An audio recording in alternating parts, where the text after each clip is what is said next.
bien mangé, c'est bien régalé. Merci pour ce joyeux repas. Ah ouais, oui, En disant en gastronomie, français. gastronomie. Et puis, en fait, je voulais vous parler, vous montrer quelques nouveaux leurres qui vont arriver d'ici peu. Alors, bah, vous savez, nous, on pêche beaucoup les petites truites. Et bah, voilà, ceux qui pêchent un peu, bah, des fois la rivière d'Ain, le Tarn, la Durance, La Durance, bien sûr. l'Isère. Souvent, tu as des gros leurres parce que tu vas chercher des poissons loin. Tu as des zones un peu plus profondes. Donc, gros leurres, il faut en faire. Ouais. On n'a pas le choix. Ah oui. Et donc, comme on sait que le sacana en gros leurre, il est moins performant que le petit, ça c'est une certitude. La nage n'est pas pareil, tu vois, il faut avoir une canne un peu plus puissante. Donc, il fallait chercher des leurres un peu plus vibrants, si tu veux, que tu pouvais pêcher vraiment en dérive. Et qui demande moins d'animation. Ouais, et comme le tam est fait pour ça, D'accord. donc j'ai dit à mon pote Duro, écoute, il faut qu'on en fasse un gros. Ouais. Donc là, j'ai le proto du gros. Ouais. Là, il y a le morceau. Voilà. Oh là là là là là. Hop. Ça fait quand même un très joli parfum. Voilà. Donc là, c'est le proto. Donc là, c'est le TAM 95, 14 grammes. Ça fait vraiment une... Donc tu vois là, dans les courants, bon, ça va se lancer, ça va être un peu difficile pour être précis, parce que tu n'as pas besoin d'être précis, c'est dans les grands milieux. Donc la rigueur, c'est pas tellement important.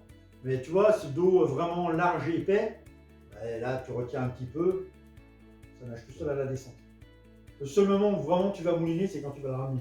D'accord, ok. Donc c'est intéressant pour les gros poissons. Et puis là, sur la laponie, ça va, je pense, faire sûrement la différence. Mais il faudra monter peut-être 28 centièmes en bas de ligne. Tu nous as dit un combien, donc 95. 95 pour combien de grammes? Ça a l'air très 14. léger, hein. 14 grammes. Ouais. Ça ne présente C'est pas ça. comme ça en main. C'est un très très beau leurre. C'est un tam qui a bien mangé. Ah ouais, du coup, tu vois, la petite tête, gros corps. Ouais, carrément. Ah, ça fait très petit, la tête. Tu vois. Mais donc ça, c'est vraiment la nouveauté qui va arriver sous peu. Sur les gros leurres.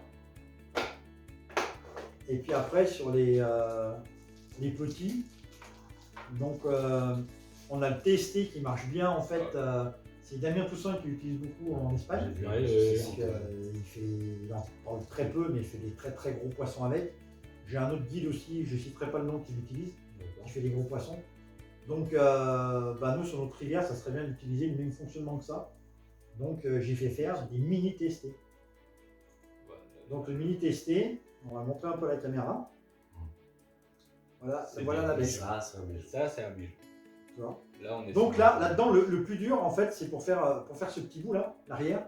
Parce que ça aussi, c'est balsa. C'est deux bouts de balsa. Qui sont l'un contre l'autre, tout taillés. Et après fendus. Enfin, refondus. Pour remettre l'armature. Et après, c'est recollé. recollé. Donc, là, il y a Donc ça, vraiment en fait, un si tu veux, pour faire le aussi, petit bout là, en taille, il y a autant de temps que pour faire le corps principal. D'accord. Donc là, tu as wobbling et rolling sur le même leurre. C'est-à-dire que lui, il va Ah ouais. petit gauche-droite, tu vois, comme ça. D'accord. Et là, derrière, des deux côtés. Donc là, tu as les deux actions en même temps. D'accord. Et sur un Il seeking va aussi? clairement Non, faire la là, différence. c'est du slow floating. Slow floating. C'est-à-dire que quand tu vas le lancer, en fait, il n'y a que le dos que tu vas voir en surface. D'accord. D'accord, ok. Ce qui va te permettre, des fois, tu vois, d'animer un petit peu, de relâcher. Et puis, il va remonter en surface tout doucement, mais il ne va jamais monter au-dessus de l'eau, quoi. D'accord. C'est Tu vois. très très très joli. C'est vraiment très très joli. Donc, Ça toujours, change. donc de chez Ça Vélez. change vraiment. Toujours, ouais. Toujours de chez Vélez. Donc ça, c'est le testé que les gros pêcheurs de trucs connaissent. Et là, il est en taille mini, quoi. Maintenant, est-ce que. Parce qu'en fait, les articulés sur la truite, ça marche très bien. Personne ne les utilise. Mais à l'époque, les rapalas articulés fonctionnait très très bien. Mais il fonctionne toujours, sauf j'ai que déjà c'est eu- plus à la mode, j'ai donc eu- tu l'utilises plus. J'ai eu Voilà. plusieurs connaissances qui pêchaient la truite du Rhône comme Mais- ça, sur les gravières, au rapala articulé. Ouais, justement. mais tu vois, la différence que tu as, c'est qu'avant, un rapala qui, par exemple, qui fait 10 cm, grosso modo, c'était tout comme on veut. Oui, c'est du moitié-moitié. Ouais. Sauf que là, maintenant, tu vois, ils travaillent à l'arrière, tu sais pourquoi? Parce qu'en fait, c'est tous ces crafters qui vont faire des poissons nageurs, en fait, tout ce qui est taimen, D'accord, marmorata. d'accord. Ils pêchent dans des zones profondes, puissantes. Et en fin de compte, si tu veux, là, ça fait vraiment la différence. D'accord. Tu vois, parce que le leurre, lui, il va être comme ça devant. Ouais. Donc il va bouger comme ça tout doucement. Et là, tu as des vibrations énormes. Du coup, bah, moi je peux pas t'expliquer pourquoi, mais ils sont tous comme ça. Tout ce que tu regardes, tous les leurres pour ces poissons-là, que ce soit bah, le taimen ou la marmorata, ou le huchon, ils sont tous comme ça. D'accord, ok. Avec Mais ça, je peux te garantir que sur la truite, ça fonctionne. Parce que avant, quand on avait le parcours Noki à Serre-Brieur où il y avait des gros arcs, la maman, personne ne prenait plus rien parce qu'à force de les pêcher à la mouche, je ne mordais plus. Moi, je suis arrivé avec le leurre pour essayer, c'était pour faire nager. Tu vois, je suis lancé, bah, c'est bon, direct. Direct, par contre, je fais touche. Parce que si tu veux, face au courant, il tient super bien le courant et il pêche. Donc le poisson qui arrive comme les arcs, souvent, et comme font peut-être les poissons des Pays de l'Est, en fait, il remonte derrière, comme ça, pour le prendre. Du coup, bah, il pêche. Tu as certains leurres, tu prends un leurre sinking ou même des leurres flottants, ils ne sont pas faits pour ça. Du coup, quand tu as un courant qui est puissant et tu le maintiens, bah, c'est ce que je te dis, quand le leurre n'est pas équilibré, pouf, il remonte. Elle va remonter, se mettre Du sur coup, le il plateau, pêche il va plus. payer. Et puis sur les heavy sinking, des fois, si tu n'animes pas, bah, il est comme ça, le truc, il Donc bouge tu pas. penses donc, Et là, vraiment, ça bouge. Donc là, j'ai fait faire cette petite taille parce que moi, j'y crois dur comme fer. Et à mon avis, l'année qui va arriver, là, bah, on va pêcher avec. on va en entendre parler. Ouais, ça fera du poisson, c'est obligé. J'ai hâte de pêcher avec parce que ça va faire des différences vraiment. Oui, ça va faire une grosse différence. Tu sais quoi, vers chez nous, sur des grands plats, tu sais, des grands lys qui sont super chauds à pêcher. Ouais. Là, tu vas pouvoir compliqué, pêcher on arrive- lentement, hyper lentement. C'est des postes où des fois on galère à faire des poissons. C'est difficile. Et de on en voit concrétiser. énormément. Et Mais donc, là, malgré tout, il faudra que les trucs elles soient un peu suspendues, quoi. Parce que ça, tu vois, c'est du slow floating. là Alors, t'es par contre, si tu pêches en amont, bien en amont, quand tu vas ramener, lui, il va vraiment aller au fond, quoi, si tu veux. D'accord. Tu vois, que si tu fais l'inverse, ben, il va être beaucoup plus lourd sous l'eau. Parce que ça pèse son poids, hein, ça doit faire 5 grammes. Là. Ah, top. On fait la pause. Voilà, ah, c'est bon. Et je voulais parler d'un truc qui est bien. Bah, avant, vous avez vu mes boîtes, je prends que des boîtes d'Eps en fait. Hein. Ouais. J'ai que ça, j'ouvre, j'ai tout enlevé dedans, je mets tout en vrac. Les hameçons, c'est du vrac. Hein? Tu Tu m'as mets dit? tout en vrac?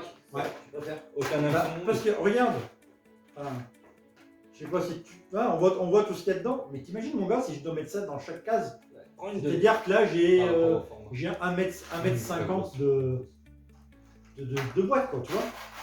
Donc moi je mets en vrac, parce que quand j'arrive au Bordeaux, bah toi j'ai pété celui-là, etc. Pour se rendre compte par rapport au format justement du nombre de l'heure que tu vas pouvoir. Bah ouais. Alors, On se rend bien compte. moi j'utilise que ça. Après je mets devant. J'ai tout à disposition par classe de taille. D'accord. Tu vois, là je pars du 38 parce qu'il y a des saltos 38, là jusqu'au 55, Ouais. et après je pars du reste jusqu'à 70, Ouais. après jusqu'à 75, et puis Et là c'est 90 jusqu'à 130. à partir de 85, D'accord, ok. Ok, ok. tu vois. Mais par contre, des fois j'aime bien partir light. Surtout, mais il y a des rivières que je connais dans l'un que je connais par cœur. Ouais, ouais, ouais. Donc Ah, je sais à peu près à quelle saison, vu les niveaux d'eau, les leurres que je vais utiliser, Quelle leur fonctionne? tu vois. Parce qu'à force, bah, tu as l'habitude d'avoir ta sélection, Ah ouais. donc je prends les petites bottes. D'accord. Comme ça, poche de jean, pépouze. Oui, oui, ça Je pars carrément. tranquille, pépère. Ouais, tu fais une sélection. L'appareil photo, les puisettes, la canne, et Tu ça fais dans la une poche. sélection et Sur- puis c'est parti. Faire un petit coup du soir, tranquille, pour se détendre après une journée de boulot. T'as pas envie d'embarquer une tonne de matériel, t'as envie de prendre ta canne, ton moulin. Mais il faut que tu connaisses ta rivière. Parce que tu vois, moi, la sélection, par exemple, que je vais faire pour l'Albarine, ça ne sera pas la même, par exemple, que pour la valse ou pour ici Bien sûr. le Céron de Furan. Ça sera Tu pas vas pareil. t'adapter. Tu vois, moi, au départ, quand je suis allé sur la valse, je pêchais que des poissons nageurs. Je faisais très peu de poissons. Alors que tu as la cuillère tournante, tu en fais beaucoup et en ondulant, tu en fais encore même pire.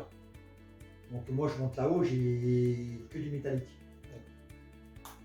Ok. Que du métallique. Ça répond qu'au métallique. T'as pas de poisson fourrage. Le poisson fourrage, c'est la truitelle. Sur l'eau. Bon, on le voit quand on fait des pêches électriques. Ouais, De toute ouais. façon, c'est vite fait. Donc là, ça répond, tes petites boîtes, Ah. vraiment à un besoin de session rapide, simple, efficace. Donc c'est mon pote Alexis qui les fait. Alors, Donc moi, sa marque à lui, c'est Duncraft. Ouais. Donc c'est du noyer. Donc tu vois bien, c'est un bout de noyer. Tu vois. Et puis Ah, après, ouais. bah. Moi, il y a un truc que j'adore, on est sur une belle pièce en bois, tu vois. Rien que déjà, tu as l'odeur, ça sent le noyer, ça sent le bois, ça sent l'artisan. J'ai plus d'odeur. Et donc Ça là, sent le travail à la main. tu vois, le fait, ce que je voulais, c'est ça.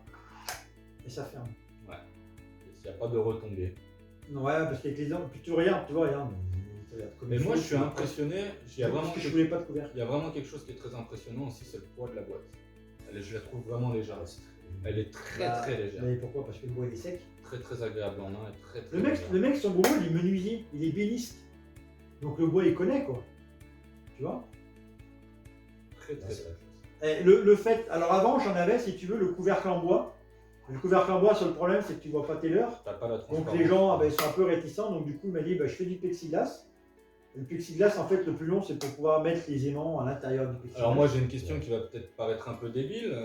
Je veux dire, on est quand même sur un très beau matériau, on est sur un noyer. Ouais. On sait tous la réaction du bois et des différents bois par rapport à l'eau. On Ouais. est pêcheurs, donc c'est des bois qui vont forcément être en contact avec l'eau. Demain je prends mon leurre, je le coupe, je le range. Est-ce que je vais tacher ma boîte? Non.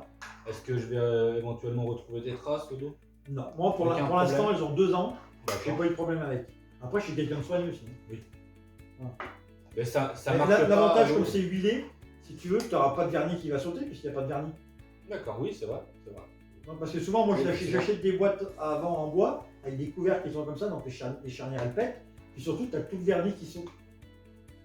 Alors que là, tu es sur du bois huilé, donc tu n'auras jamais de vernis qui va partir. Effectivement. La seule chose que tu vas avoir, à force d'ouvrir et fermer, tu vois, quand je fais ça, Un frottement. tu vois, tu peux avoir un frottement si tu veux, des fois, si tu as des leurres qui dépassent, ça va te faire un arc de cercle. Alors du coup, tu nous parles aussi. Parce qu'elles ferment, la vitre. elles sont bien jointées, quoi. Donc l'eau, là, elle ne rentre pas. Tu nous L'eau parles. de pluie, quand je sors, si je suis comme ça avec la boîte, on la met dehors, il va rien se passer, quoi.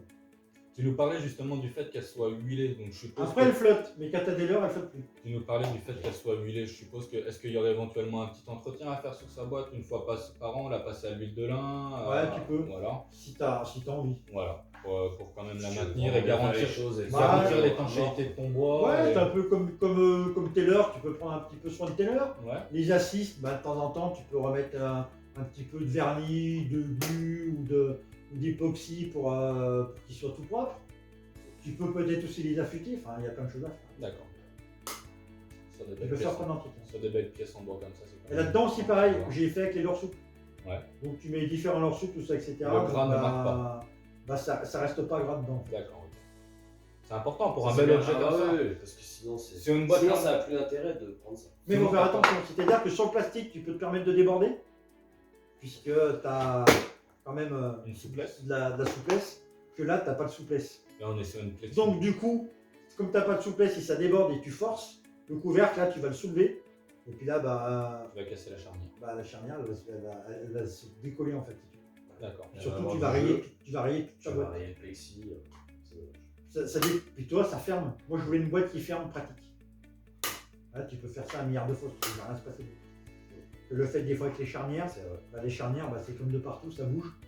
Et puis après, c'est une catastrophe. Le bois huilé, bah, l'avantage que tu as, c'est que bah, quand il n'y a pas de vernis, ça saute. Alors, Puis ça- c'est sympa, toi, que tu as tous tes petits leurres dedans.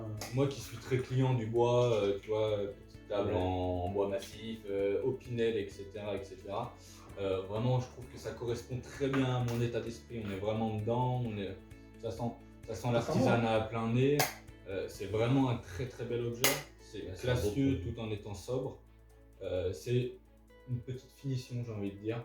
Quand tu sors ta boîte, c'est joli, c'est propre. C'est t'es le Ouais, content. petit parce que truc toi- parfait pour aller se C'est le déplacer bel- rapidement à la C'est pêche. le bel écrin pour mettre tes bijoux. quoi. Bah, parce que ce qu'il y a, c'est qu'aujourd'hui, beaucoup de pêcheurs, on va dire notamment truites, scholars, partent dans le handmade parce que tu as l'objet un peu de collection, si tu veux. Ouais, carrément. Tu en as d'autres, tu as vu, t'as plein. Je dis pas que c'est des crafters, pour moi, c'est plutôt des artistes. On en a aussi des très bons en France. Hein.